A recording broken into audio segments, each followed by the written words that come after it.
এই তো কিছুদিন আগে আমি টমেটো সসের রেসিপি আপনাদের সঙ্গে শেয়ার করেছিলাম আর সেটা দিয়ে কিন্তু পিজ্জা বানিয়েও দেখিয়েছিলাম। তো সেখান থেকে একটা ছোট্ট পিজ্জার রুটি আমি কিন্তু ফ্রোজেন করব বলে সেঁকে নিয়েছিলাম। পরবর্তীতে আর ফ্রোজেন সিস্টেমটা দেখানো হয়নি। এই যে আমার কিন্তু ছোট্ট একটা রুটি আমি এভাবে কিন্তু র্যাপিং করে আমার যে পরোটার বক্স থাকে ফ্রোজেন পরোটা সেখানে রেখে দিয়েছিলাম।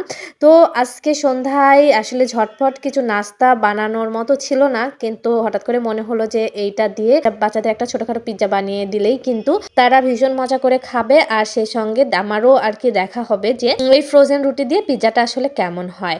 তো অ্যাজ ইউজুয়াল এই তো আমি পিজ্জার গায়ে কিন্তু টমেটো সস দিয়ে নিলাম, সেই সঙ্গে চিজ দিচ্ছি। আসলে কি বলেন তো, পিজ্জাটা বানাতে এখন মোটামুটি সবাই পারে, আসলে সবকিছুই মোটামুটি সবাই পারে। তারপরে যেহেতু বানাই বা ভিডিও শেয়ার করি, কি কি উপকরণ দিচ্ছি বা কিভাবে কি করছি সেগুলো আসলে বলতে হয় নিজের ভয়েস দিয়ে ভিডিও বানাতে গেলে। তো আমি পিজ্জাটা কিন্তু 10 মিনিটের জন্য বেক করতে দিয়েছি, দেখা যাক ঠিক কতটুকু লাগে। আর এদিকে হচ্ছে 2 পিস চিকেন ফ্রাইয়ের পিস ছিল, তো সেটাকে আমি ছোট ছোট করে ফ্রাই করে নিচ্ছি। ওই যে মাসের শেষ, বাসায় অনেক কিছুই ফুরিয়ে গেছে, মাসকাবারি বাজারটাও করতে হবে। তো আমার যেহেতু মাসের 26-27 তারিখের দিকেই বাজারটা করা হয়, তো যার কারণে ওইভাবেই কিন্তু আবার ফুরিয়েও যায়। তো মধ্যবিত্তদের তো বোঝেনি, মাস শেষে কিন্তু সব বিষয়ে একটু টানাটানি হয়। আমার কিন্তু 10 মিনিটের মতোই লেগেছে। পিজ্জাটা খুব সুন্দর সফট হয়েছে, মনে হচ্ছিল না ফ্রোজেন, তবে কাটতে গিয়ে কিন্তু মনে হচ্ছিল যে সামান্য পরিমাণে একটু ইলাস্টিকি ভাব চলে এসেছে,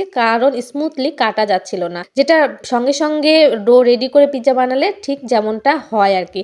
তবে খেতেও কিন্তু বেশ ভালোই হয়েছিল, মানে একদম টাটকা ডো দিয়ে যেমন পিজ্জা বানায় ওই রকমই। তো স্বাদের তেমন কোনো পরিবর্তন হয়নি। তো এই পিজ্জা আর চিকেন ফ্রাইগুলো দিয়েই কিন্তু ছেলে নাস্তাটা রেডি করে দিলাম। আর বাকিটা এই তো আমি, আমার মেয়ে আমার হেল্পিং হ্যান্ডের জন্য নিয়ে নিলাম ছোট্ট পিজ্জা, সবাই ভাগাভাগি করেই খাবো। তো যাই হোক, ভিডিওটা এখানেই শেষ করছি। সবাই ভালো থাকবেন, সুস্থ থাকবেন, আল্লাহ হাফেজ।